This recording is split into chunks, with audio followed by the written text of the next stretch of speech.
What's up everybody, welcome back to the channel. So today we're going to be doing a review on a Teeter inversion table, which this particular unit right here is the FITSPINE LX.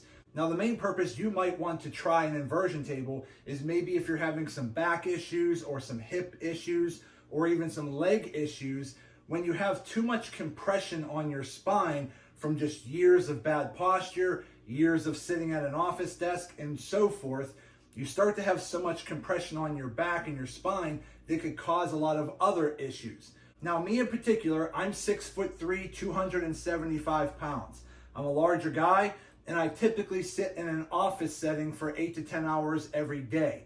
So I ended up having a lot of sciatic nerve problems down my left side of my back, down the left side of my butt, down into my left thigh. And I did go to a chiropractor and I had some x-rays taken. My left hip is actually lower than my right hip, so that's problem number one. Problem number two, they took an x-ray of my neck, and my neck no longer has the C curvature that it's supposed to. My neck is a little bit more straight up and down. So because of those two issues, it's hitting nerves that are causing me a lot of pain. So I've tried a chiropractor, I've tried different styles of stretching, I do go to the gym at least 3 to 4 days a week, and nothing seemed to be really helping. So I decided I was going to try out an inversion table to help with that spinal decompression. So I ended up doing some research, and I really didn't want to purchase a generic version because I wanted to make sure I had an inversion table that was high in quality, that could support my weight and my height. So the Teeter version did that. So let's just take a quick look at it up close. So a few features that I really like is that it has a very easy height adjustment, that all you have to do is pull this little lever out and you can slide this bar up and down, and it's measured for different heights. This particular upgraded model here has the upgraded ankle lock, which allows you to lock in your ankles, and then to release, you press this button here and release it back up. Another feature, it has this adjustable foot pad, so you can have it down like this so that your feet are a little bit lower in case you're wearing bigger sneakers or bigger boots that might have a thicker sole. That's for that. If you're wearing sandals or bare feet, you can spin it upright like that and it'll lift your feet up a little bit so that your ankles are still locked into this position here. So that's a nice feature there. It does have this adjustable lower lumbar pad here. You can pop in and out very easily. You just go push it down, bend it, pop it out wherever you want. There's different adjustments, so you can put it wherever you want. So I tend to just stick mine in right about there. It also comes with a cup holder that you can mount to the side, but I never use the cup holder, but this particular unit does come with a cup holder.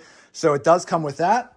And it does come with a bunch of these little pressure point nodules here that you can mount in to these areas right here. So basically you just twist off that little black key on the back, stick the little nodule right there, and then tighten it down, and then you can adjust these however many you want up and down the back. There's thicker ones, there's smaller ones.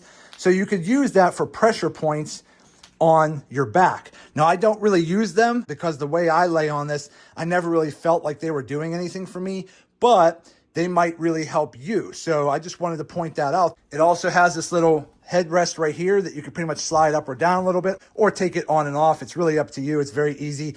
Now, as far as setting this up for proper balance, there are 3 different levels.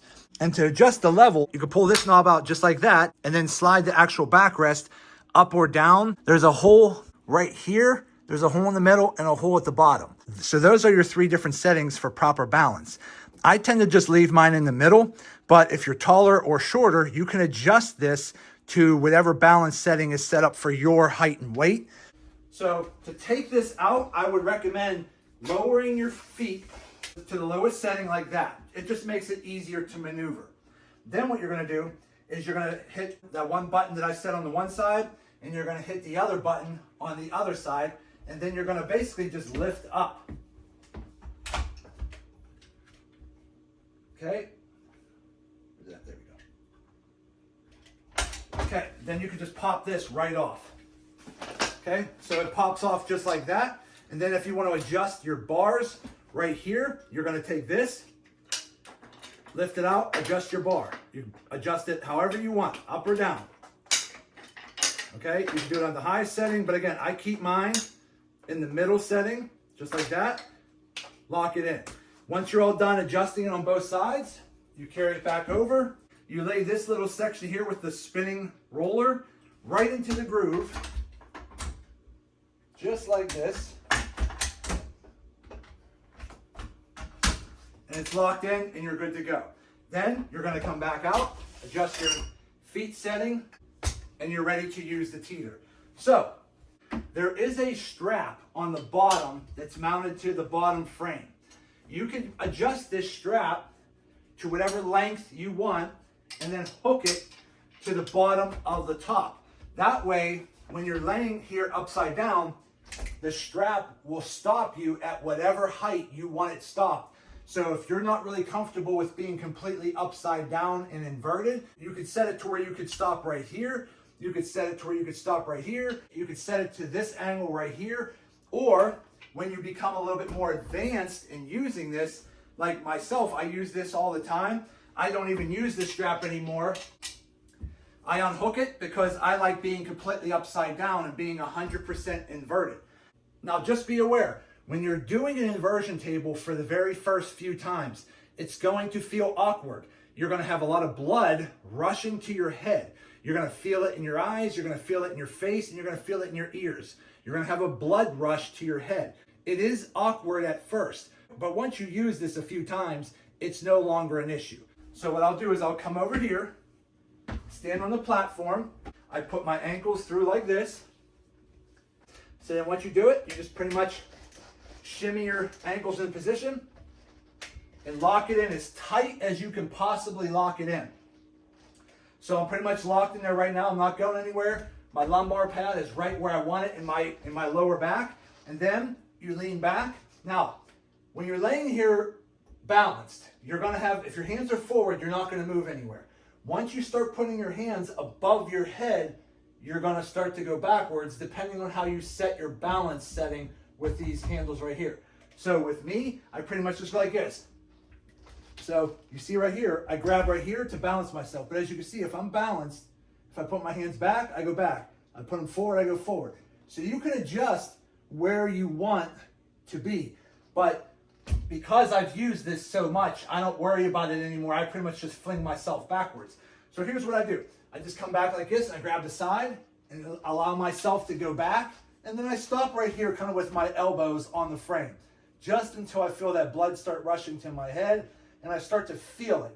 Once I go there, then I just let myself come all the way down and then I'm hanging freely. So I'm completely inverted upside down.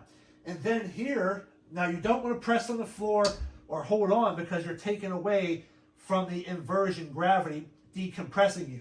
The biggest tip I can give you is relax and breathe. When you start to relax and breathe, you'll relax your muscles because at first you're going to be so tense and nervous and scared. Your midsection muscles are going to be holding you, stopping you from decompressing.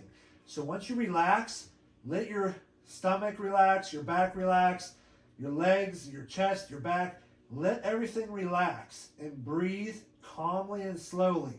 When you start to breathe calmly, you'll feel the muscles loosen up and you'll start to decompress. Then if you really start getting more advanced, I like to grab the bars and spin. Oh, I just felt it pop. So once you spin, you'll feel, sometimes you'll feel your spine decompressing. So again, once I kind of do that, then I just kind of like to, shimmy around my hips. I kind of move side to side, forward and back. I just try to move around a little bit. I want my hips and my hip flexors and my joints to just move around. And then once I kind of feel comfortable, then I just lay here and I relax and I control my breathing. Now you typically only want to start off with maybe 1 to 2 minutes and then you work your way up. Like I usually set an alarm for about 5 minutes. So I usually don't hang upside down for more than 5 minutes at a time. Now getting back up from being completely inverted can be tricky. So here's how I do it. Because you're sort of like locked into a position. What I like to do is I grab the front handle with one hand. I'll reach behind me and grab the handle here and I'll pull it like that. Once you pull it like that, then you can reach forward and start to scoot yourself up. Once you scoot yourself up to a standing position, stand there for just about a minute. Let the blood rush back down through your body. You don't want to be upside down for 5 minutes and then just jump off this machine because you might get dizzy. So just stand there for a minute or two, let your muscles relax, let the blood flow back down through your body, get your bearings straight, get comfortable with everything. Once you feel pretty good after about a minute or so, then you can lean forward, press your button in, step out, and you're good to go. Okay, everybody, so there you go. So I've been using this Teeter inversion table for probably a few months now, and I gotta say, it has improved my neck, my back, and my sciatic pain. Has the pain completely gone away? No. But I was spending hundreds of dollars per week going to the chiropractor and was not feeling that much relief. This has actually brought me a little bit more relief than what I was getting at the chiropractor. So I definitely feel like this was well money spent. But as for my overall impressions of the Teeter FITSPINE, I'm definitely going to give it a thumbs up and give it a go. I'm really happy with it because, again, it supports me being a taller, bigger guy at 6'3", 275 pounds. So I feel very safe on this particular inversion table. So if you happen to be experiencing some back pain, some neck pain, maybe some sciatic nerve pain, leg pain, whatever the case is, do a little research. If you're thinking about trying an inversion table, I highly recommend checking out the Teeter FITSPINE. But that's it for today's video, so I hope this video helps some of you out. Do me a favor, hit that thumbs up button and like this video. If you have any questions, go ahead and put them in the comments section, and I'll get back to you as soon as I possibly can. And also do me a favor, subscribe to the channel because it definitely helps me out, and I greatly appreciate it. So that's it. I just want to say thank you to each and every one of you. Thank you. I truly appreciate you all. And as always, see you in the next video.